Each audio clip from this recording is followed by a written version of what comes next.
Okay, hello. Welcome to Nailing Down the Numbers, Bolstering Your Stories with Economic Data.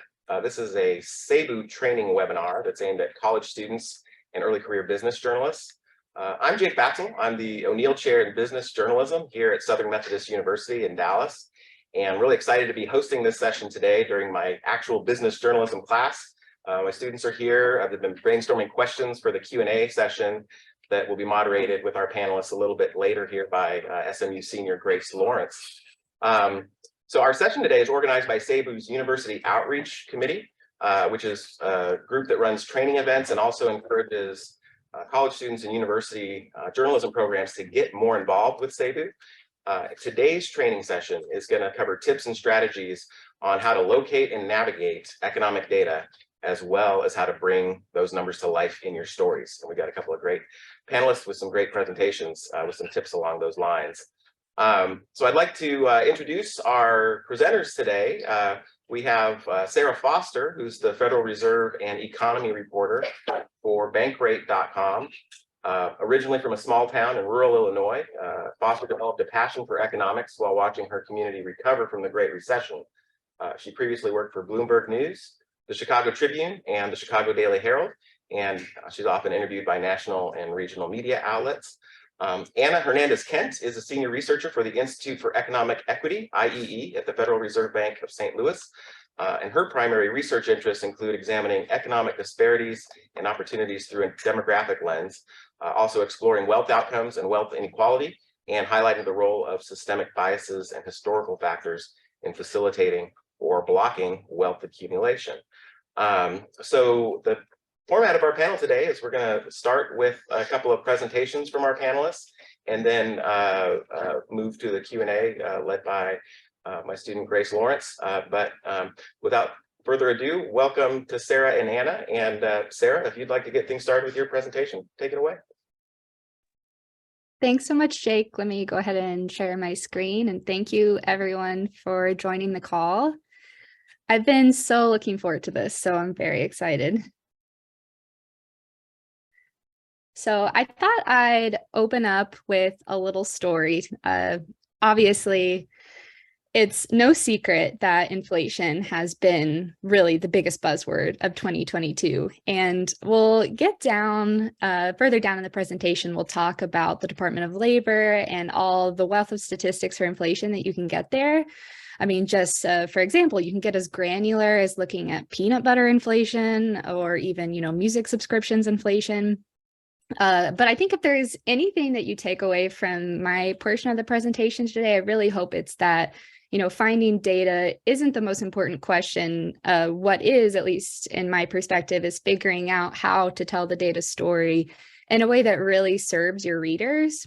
And so when I think about, the caveat with inflation, a lot of that is that these numbers are really only showed in percent change. So, a lot of the numbers that economists look at, or we're tracking how much these prices have grown from a year ago. And so, you can see that breakfast cereal, for example, is up about 18% from a year ago. Eggs are up about 31% as well. But for the consumer who's thinking in really dollars and cents, this might not really, illustrate the full picture. So what I did, hopefully to help this, was a little video, which I'm going to play now. We all know inflation is a problem. But what does it actually look like? Follow me as I do a little grocery shopping.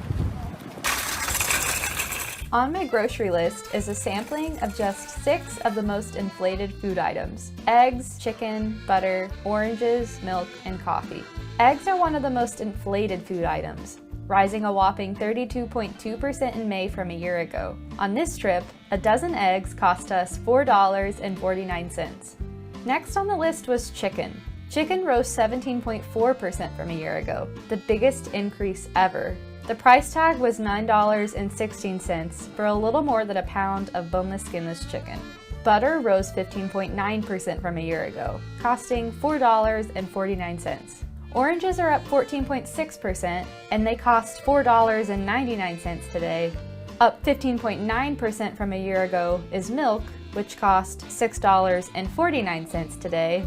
And finally, coffee, which is up 15.3% from a year ago and cost us $7.49 on our trip. Our total today was $37.11, but taking into account those average inflation rates, it would have cost us $31.52 a year ago to buy these items. While it might not sound like a lot, that's a $5.59 difference. Assuming you bought one of each a week, it cost you an extra $290.68. And if these were the only items you buy, you'd have a personal inflation rate of 17.7% instead of the overall headline rate of 8.6%. All of this shows just how much inflation chips away at our wallets.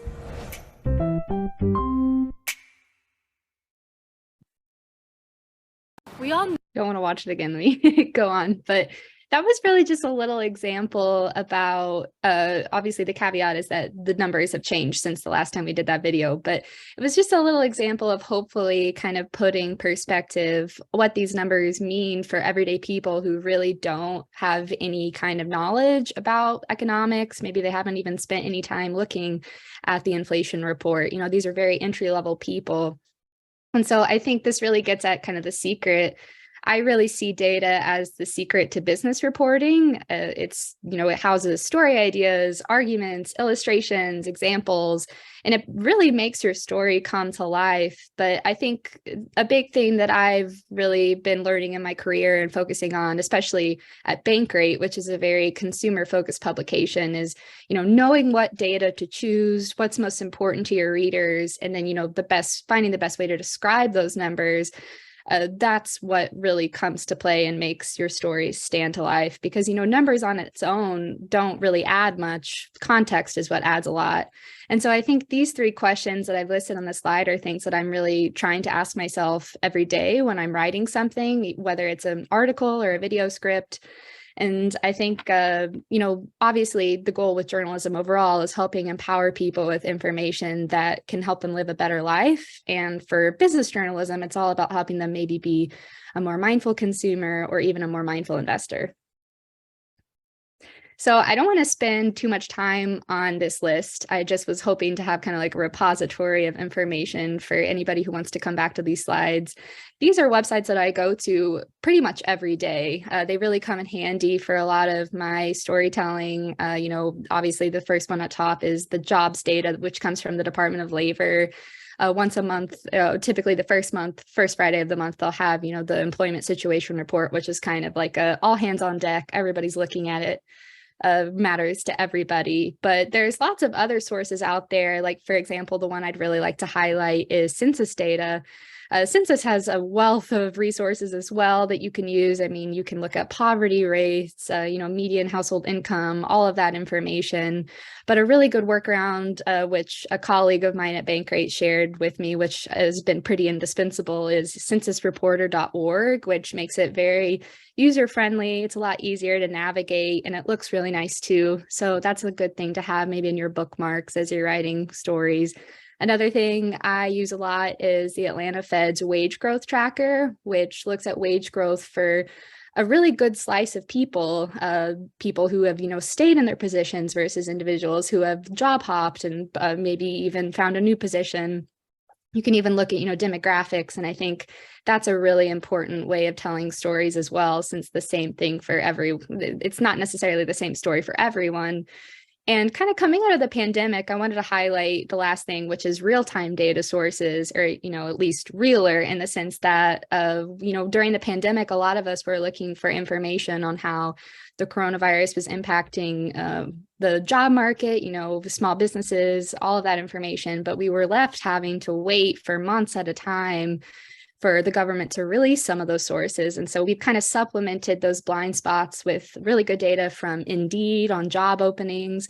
Another favorite of mine is Earnest Research. They have a lot, which I've linked to as well. And even financial institutions, they have a lot of real-time data sources that you can see to tell how consumers are changing their spending habits and even what they're buying. But I think since this is a early career business journalists panel, I really wanted to spend a deep dive going into one of my favorite data sources, which has been so indispensable for me. And it's really such a pleasure to be on this call with Anna, because back in 2019, I attended a Fred workshop at the St. Louis Fed. I got this really fun t-shirt. So the picture here is that, econ nerds, hopefully you appreciate it as much as me. And I will spend a little bit of time kind of talking about why I love it so much and kind of how I use it and how it helps me in my reporting.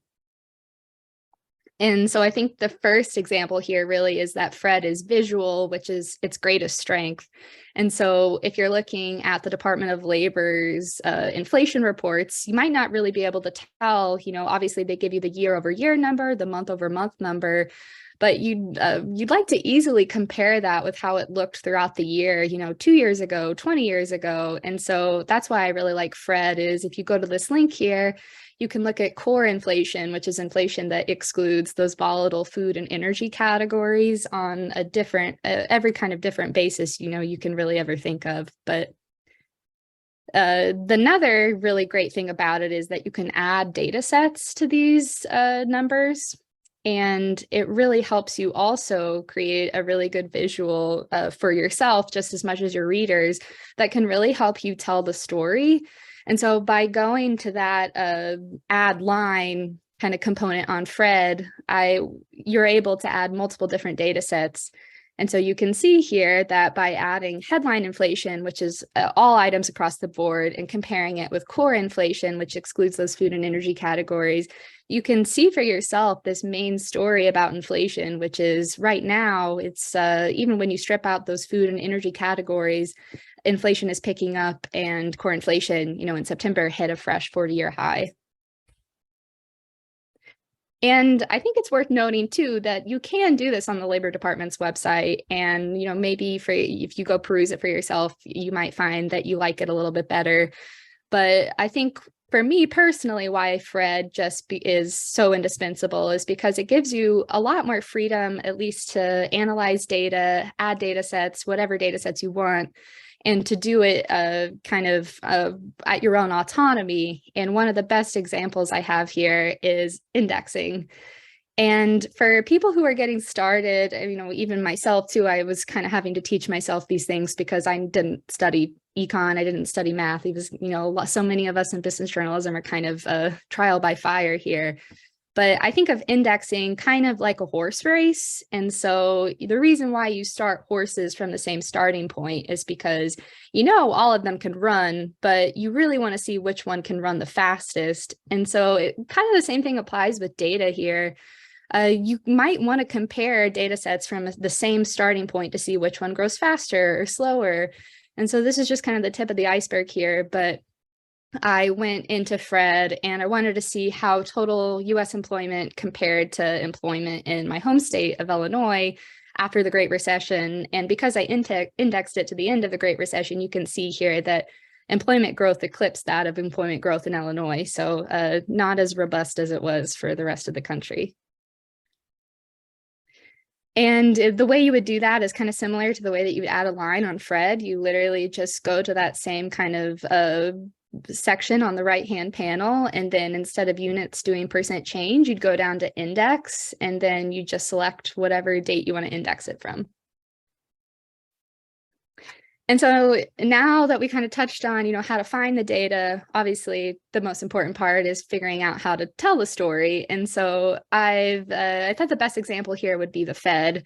And so I've been covering the Fed since 2018, and I like to tell people that, the Fed's goal is to be like watching paint dry. They want everybody to understand. They want markets, obviously there's an incentive for them to have people understand, markets predict what they're going to do. And so a lot of times the side effect of that is it's hard for people to directly understand, why its decisions are important and how it impacts them, because if the Fed is moving kind of gradually, you kind of see that reflected in the consumer products that are influenced by the Fed. So for example, back in 2019, when the Fed was raising interest rates, at every other meeting, you saw that pretty slowly reflect in those consumer products, but it's very different this time. And so I think what it's given us as well, it's been very complicated and very busy, to say the least, to cover the Fed right now. It's also given us this really great opportunity because we've had so much data at our fingertips to really illustrate how much the Fed is impacting consumers and how unprecedented it is. And so when I was trying to figure out the best way to illustrate that, I used a combination of real-time data from Bankrate, where I work, and then government data. And then I'll break down a little bit of how I did it. So the first approach was kind of illustrating how unprecedented the Fed is. And so what's really nice is there is a FOIA request out there that reflects all of the policy decisions the Fed has made dating back to 1971. And if you're a consumer who doesn't really understand the Fed, just like looking at this table, it's chaotic. It's hard to understand. Obviously people might not really get it. So we decided to kind of take it and kind of break it down by decade and kind of separate it out into 3 points of decisions made by meetings. So what rate moves at what meeting were made, and then how big those rate hikes were, how big those rate cuts were, and then the new target for the federal funds rate at the end of that meeting. And so what's been really nice is, after looking at all of those moves, which was a super complicated endeavor, it's really given us this opportunity to tell people, the last time the Fed hiked rates by 75 basis points or 50 basis points, or even the last time the Fed hiked rates by 3 percentage points or more in a single year. And I think if there's any kind of sports fans here, I think, it kind of makes the same point. Like if you're ever watching a baseball game and you hear the announcer say something like, this is the most since the 1950s that a pitcher has thrown to a left-handed batter, or something crazy like that, that lots of sports journalists really like, that, really brings those stories to life. It's definitely the same for business journalism. And so kind of on the flip side of that, we really wanted to also show how it's impacting people, which is where the real-time data comes in. And so we looked at 6 different consumer loan products, comparing what those average interest rates were before the Fed wasn't doing anything, when interest rates were at near zero, compared to where they are today, which this screenshot only dates to September 14th. So the caveat is that interest rates have gotten even higher since then. But you can see by just comparing that time period that, the mortgages have more than doubled. Credit card percentage rates are up almost 2 percentage points. And so I think what that shows is that it's a really powerful way to kind of illustrate to people just how much these complicated decisions are impacting them, because, home buyers don't need to be reminded right now of how much the Fed is impacting, their decisions, especially as they've seen mortgage rates rise at such a fast clip. And so the other kind of way that we paired it was with graphics. And so by illustrating when the Fed's first rate hike was on these charts, and then how much higher they've gotten since then, you can also kind of visualize just how much of an impact the Fed has on you.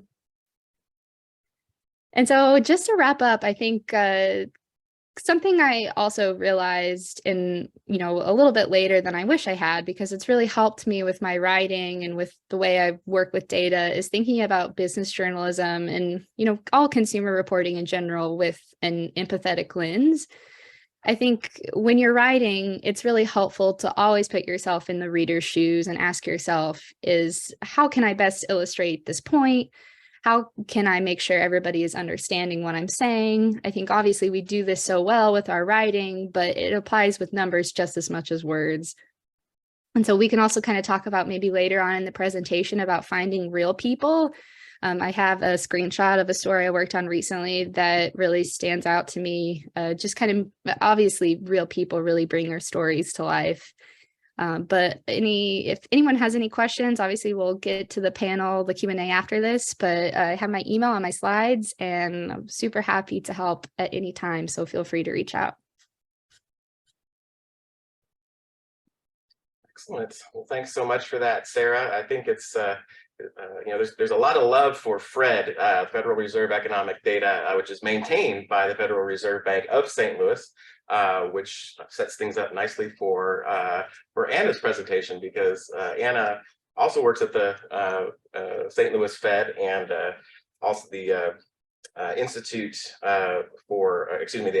Institute for Economic Equity is also maintained by the Federal Reserve Bank of St. Louis. So Anna, if you'll go ahead and share your presentation.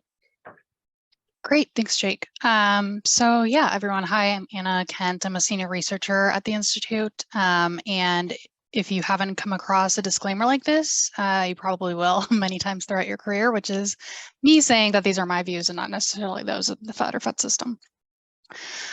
So I'm just gonna talk about a couple of different data sets that I've used, and I'm gonna do it through a lens of what I have found to be important points, especially if you're not a researcher or a statistician. Just understanding, firstly, that headlines can really hide a lot of the nuance underneath. And sometimes you want the overall headline, like, right, sometimes you just want one number to sum everything up. But that does miss a lot, especially in my work. So as was said in my introduction, I've done a lot of research on wealth gaps, demographic wealth gaps, so things like racial wealth gaps, educational, generational, gender wealth gaps. And if you don't disaggregate, then you can sometimes miss a lot of vulnerabilities, like single moms, for example, are a very vulnerable group with the COVID-19 recession.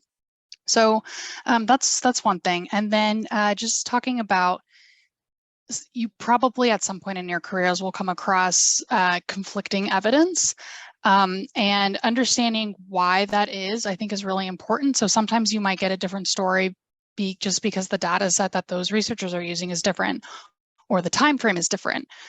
Sarah talked about indexing and how that can show different things. Well, if you index to, say, right before COVID, or you index to right after the Great Recession, you might see different trends. So I think that's also important. And then just finally, what statistic you do. So assuming many of you are still in school, if you can, I would highly recommend taking some sort of math or stats course, or even just, brushing up on it with the internet, simple things like what's a median versus an average or a mean, because those types of things really matter in economic reporting. Okay, so here's one example of a potential headline. This is true. So the bottom half of American families own just 3% of total wealth. So if you were to sum up all of the wealth in the US, you would get $136 almost $1 trillion in family wealth in the United States. So that is quite wild. It's very, very large. And if you were to sum all that up and split people based on how much they hold, the top 10% of families in the US would own a huge chunk of that, 68%. The next 40%, that green little grouping, the next 40% of families would own 29%. So that's almost actually the same as their household share. So they're 40% of the population. They own about 29% of family wealth, but that leaves the last half of American families, the bottom 50%, owning just 3%. So this is actually a pretty large improvement in terms of share over the past 2 years or so. It used to be closer to 1% that the bottom half of American families owned. So this is one way, right, of showing just sort of overall numbers. These numbers are true. You can go on to, if you see the source on the bottom right, the distributional financial accounts. It's a really great data set that is quarterly wealth data. But the flip side of that is that we don't see the nuance underneath. So the nuance is that who's in that bottom half or even the top 10%, that's not randomly distributed. It's not randomly chosen. So if it were random and demographics didn't matter, then for the bottom 50%, you would see each of these numbers be close to or at 50%. Well, they're all over that, which means that these groups are overrepresented in the bottom half of the wealth distribution. So 3/4 of Black families, 2/3 of Latino families, 62% of families with less than a 4-year degree, and 56% of families headed by women. So that one's close to 50%, but still women are more likely to be in the bottom 50. And if you look at the top 10%, here are some groups that are overrepresented. So here, top 10% overrepresentation means over 10%. So 13% of white families are in this group, double the representation of 4-year college grads, 20% here, which is perhaps not unsurprising. And then 14% of families headed by men. So again, like, yes, that overall story headline number, true, absolutely shocking.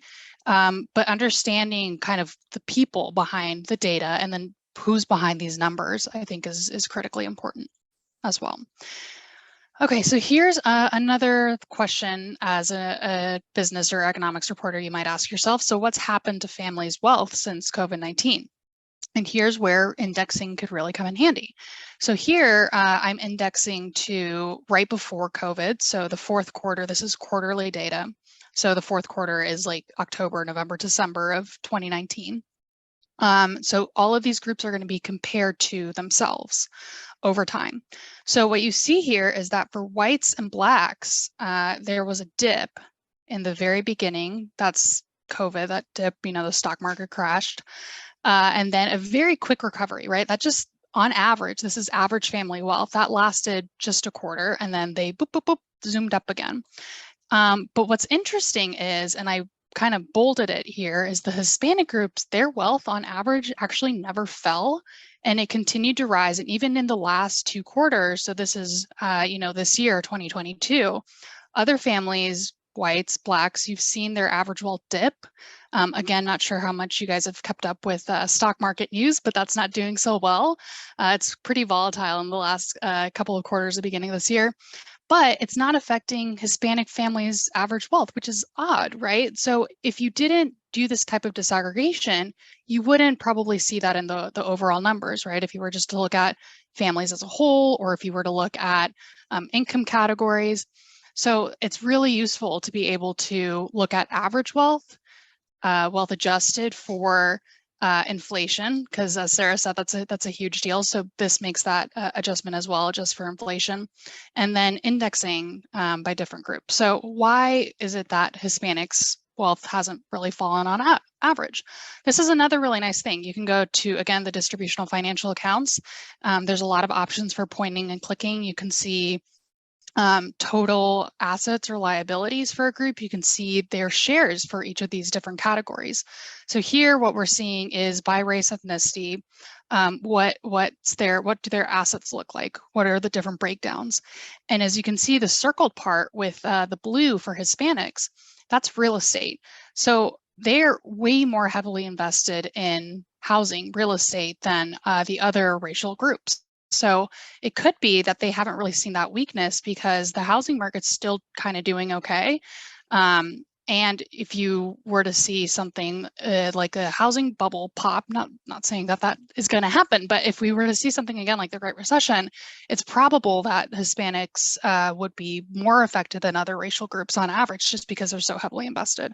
So that's a really nice resource to be able to look deeper into that. Okay, so I've been talking about average wealth, and I gave you a hint in the very beginning that I was gonna put on my teaching cap a little bit, and hopefully I don't lose too many people here. But I'm gonna talk really briefly about the difference between average and median wealth.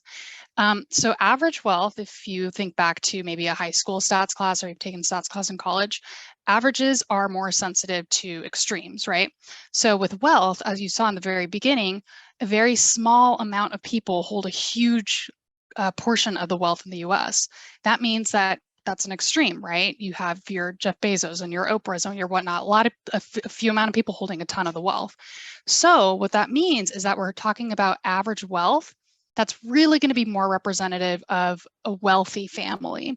So what I've been talking to you up to this point, those figures, the one with the racial indexing right before COVID, that's average wealth, and that we had to do because of the data set. That data set only allows us to look at either total wealth with a group or average wealth.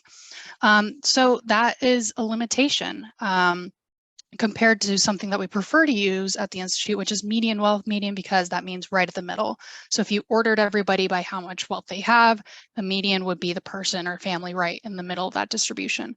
So we like that better because we think it's more representative of a typical family's experience compared to, again, an average, which is really, if we're talking about wealth, somebody that's pretty well off. And here's just a way to illustrate that. So on the left, you have black and white average or mean family wealth. And on the right, you have median wealth. You can see in both cases, there's a big wealth gap, racial wealth gap, but white families' average wealth is almost $1 million versus the middle family for whites only have about $84,000 at the median. So pretty big differences there when depending on the statistic you're looking at. So just something to keep in mind when you're doing that reporting. Okay, so here is another value of being able to take a data set like the Survey of Consumer Finances, which if you haven't heard of that and you're interested in wealth, I would familiarize myself a little bit with it because it's pretty much considered to be the gold standard of wealth data in the US. So one of the huge advantages over something like the distributional financial accounts, which is what I showed earlier, is that with this one, you can get really, really nuanced. So you can get nuanced in terms of the statistic. You can look at the middle or the median. You can look at the low end. You can look at the high end like you see here. But you can also look at subgroups. So with the distributional financial accounts, you can only look at race or ethnic or education or generation. With the SCF, you can look at all of those things intertwined because not one of us is just one thing, right? Like you might be a college grad, you might be a man, you might be Hispanic, you might have a child, you might not. And you can look at all of those intersections using a detailed data set like this. So one of the cool things I like to point out here is that if you took the orange bubble median for white families and you moved it over to the 75th percentile, which is families that are doing pretty well, you can see that the typical white family actually has more wealth than a well-off Black or Hispanic family. So that's another way that you can sort of illustrate racial wealth gaps by looking at more than just one statistic. And again, looking at subgroups. So if we look at subgroups like race and education intersections, we can see that Latino and Black bachelor's holders actually have less wealth than the typical high school white graduate. So again, just ways to illustrate some of that nuance.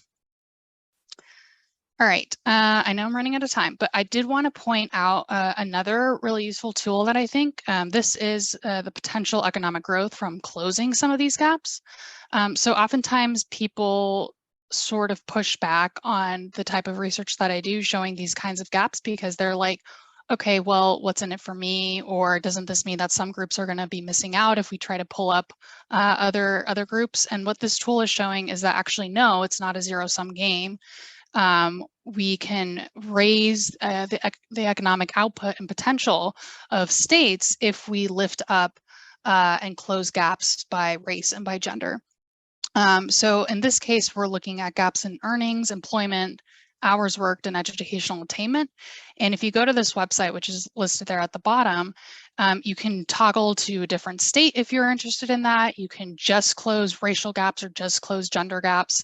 And it tells you in the large green number what a potential gain to GDP would be, gross domestic product. And that's kind of like an overall arching statistic for how well a state is doing.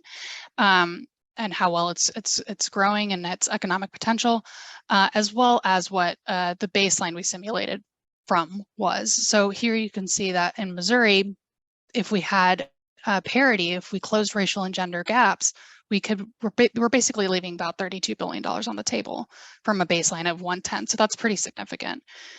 So again, just showing that these kinds of gaps and addressing them is beneficial to us all. So I listed the websites on there that I talked about for the different data sets. And I'm just going to echo Sarah, if you have any desire to reach out, please do so. Okay, well, thanks for that, Anna, and thanks to both of our panelists for terrific presentations. Now for the Q&A portion, I am going to hand things off to moderator Grace Loritz, who's a senior journalism major here at SMU. So, Grace. Hi, guys. Thank you so much for being with us today. The first question is for Sarah. So that video about the groceries and inflation is really informative and relatable. We're wondering, when combing through a big new economic report like that, how do you decide what to focus on? And with that, how do you separate and pick out what economic data really matters the most compared to the loads of data you sort through that don't really add anything to stories? Yeah, thank you so much for watching it. I would say it kind of touches on what we kind of went through in the presentation. I think it's always really helpful to try to understand your audience, first of all, and know what's going to impact them the most. And I would say anytime that I'm looking at an inflation report through the Department of Labor, I'll normally copy that spreadsheet that I took a screenshot of in my first slide. And then I'll paste it over into an Excel doc and then kind of sort through it, like, you know, which items grew by the fastest, which ones maybe had the, you know, the biggest increases ever, because the nice thing about those data sets is that it also tells you that. And so I think, you know, those big superlatives that I like to say are the things that are, you know, really, impactful to pay attention to let people know about. But especially for me and my job at Bankrate, I think since obviously I'm very consumer focused and trying to help people make better decisions, I think it's really important to kind of also, you know which areas of inflation are going to impact them the most. So obviously food at home, which is groceries, that's always going to be really impactful to talk about. Even things like health insurance, which we've seen pick up recently. Rent, which is also, you know, a big question mark, you know, how much rent increases are going to keep rising over the next, you know, some economists forecast that we might not see those filter through for the next year to year and a half. So all those things are things I try to keep in mind. Thank you. Now, over to Anna. We're wondering, when writing about wealth gaps and the systematic biases that cause them, what are some tips for connecting the dots between recent data and that historical data? Thanks for the question. I like to rely as much as possible on work that's already been done. So looking at other researchers who make those connections, like there's some really great work that has come out of the Federal Reserve Bank of Chicago, for example, that links redlining, which was the practice, discriminatory practice of basically taking maps and labeling those areas that were high minority, high Black population areas as undesirable. So don't lend there, steer white potential homeowners away from those areas. So they've linked those types of maps to present day home values. So kind of making those linkages is really useful and important. It's very time consuming. So if you're able to talk to an expert who's done it, that's really useful and can help give you, critical background information for your story. Thank you. And just following up with that, are there any other particular journalists or maybe some other publications you suggest for their coverage of the economic inequality? Yes. How much time do you have? You know, there's just a lot of really great think tanks, like Pew's put a lot of good stuff out there. The Aspen Institute, the Institute for Economic Equity at the St. Louis Fed has a lot of really good work. The Opportunity and Inclusive Growth Institute at Minneapolis. There's a lot of great people doing this work now. And I think, it's something that the Fed did not traditionally focus on because we were really more concerned with macro issues, right? Issues that affect the economy as a whole, but events that have happened over the past couple of years and, just relying on the hard work of others before me, this issue of like racial inequality, for example, has really come to the forefront. Actually, the Fed had an entire series called Racism and the Economy that you can go rewatch if you're interested, looking at different things like housing or wealth inequality, or, just looking at how race does matter for economic outcomes and why that's important to us as a larger society. So there's a lot of really good resources out there. I would start with some of those. Thank you. Now this question's for both of you. It's building off what you mentioned a little bit earlier with what courses to take in college. So what are the most effective courses to take? You mentioned a few. And then how did you guys begin to build your economic expertise in college as well?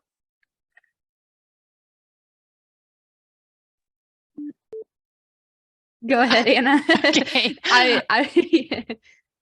Okay, that's a great question. I kind of laughed when I saw that one because I'm a psychologist by training, so I actually did not take a single econ course either in undergrad or in grad school. So Sarah, you were talking about learning by fire, or whatever that phrase was. Yeah, I definitely got that when I started working at the Fed, just trying to familiarize myself with different ways of doing things, because even within statisticians and researchers, like, we like to write things in different ways if you're in psychology or economics or another social science or field. So one thing I would recommend is do a little bit of coding if that at all interests you. Even if you're not going to do it in your day-to-day life, it helps to be able to understand where the researchers are coming from and just get a very high level basic knowledge of those different stats, know what a mean is versus a median. Like, that is very, very basic. So if you're able to understand that, then you can really understand where these numbers are coming from. And it also makes you be able to question those experts better, right? So you can ask, oh, well, what about this? And I think that those types of conversations I've had with reporters who are knowledgeable, really knowledgeable about it, are always more validating and lead to a richer conversation than we otherwise might have had. Yeah, and I would say, well, first of all, when Anna mentioned taking a statistics class, I really wish I would have done that when I was an undergrad. I think you really obviously can learn a lot. One thing that I use pretty much every day on the job was like an advanced reporting class that I took when I was getting my bachelor's. Basically, you learned all of the usual suspects Excel commands, which, it's funny, those pretty much become muscle memory after a while. They really get very useful, especially if you're trying to find like the maximum number in a data set, as well as, the average, the median. You can do so much with Excel. So I would say that's always very useful. But I would also kind of add, like a shameless plug too for business journalism. I think, so many people don't realize how important, how impactful, and really just how many story ideas you can get just by working in the beat, because I think, journalists tend to be scared by math, and so they don't really take those classes. I was kind of susceptible to that in my undergrad, but I think when you start working, there's just so much opportunity you have as a journalist to call up experts like Anna, even experts at other economists, to tell them, to ask them to answer some of your questions. I think that's just such a privilege that so many other fields don't really have. And so I'd just say, even if you don't get to take all of the classes that you wanted to, just taking advantage of that is so great.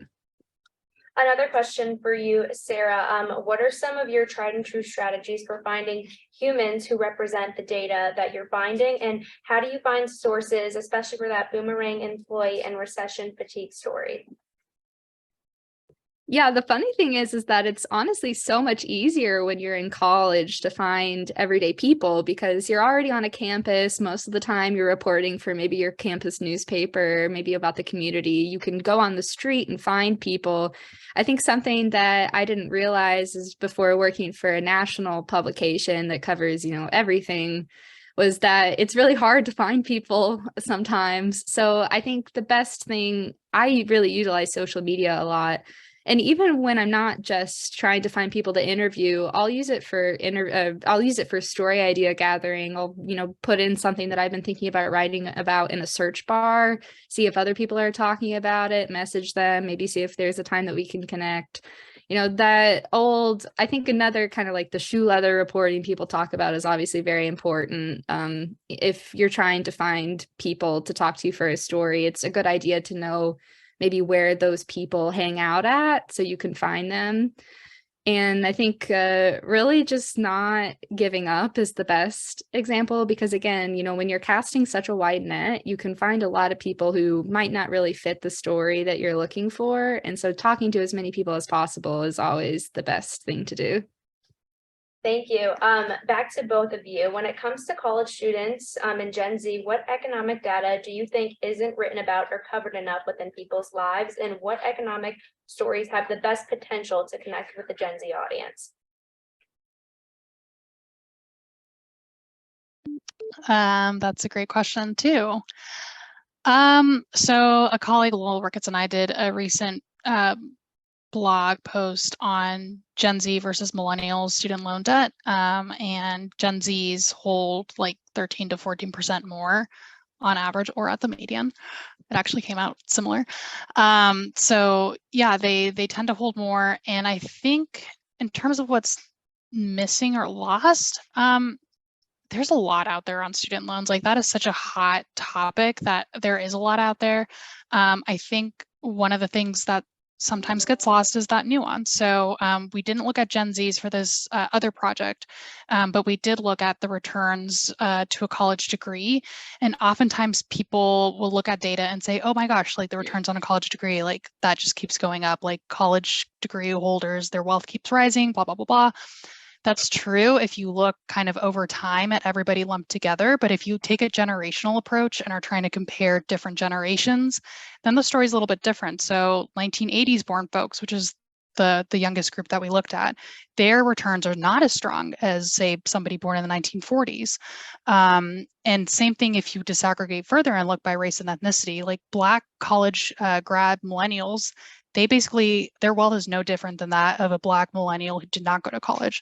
So that kind of nuance is sometimes lost, just depending on, you know, how quickly you're trying to get that story out, but it is an important one. And I think just to answer your second question on what is appealing to Gen Z audience or reader, I would go to the Gen Zs and see. We had 2 Gen Z interns this summer, and they were really interested in the student loan information, just anything that relates to what they're going through, you know, at the current time, I think is relevant and useful. Yeah, I just want to echo everything Anna said. I think it's obviously so well said, but the one thing that I would add is something that I've been very interested in from a reporting standpoint is kind of the psychological impact of living through 2 what were described as once in a lifetime recessions back to back, how that alters your perceptions of the world, the economy, the way systems are set up.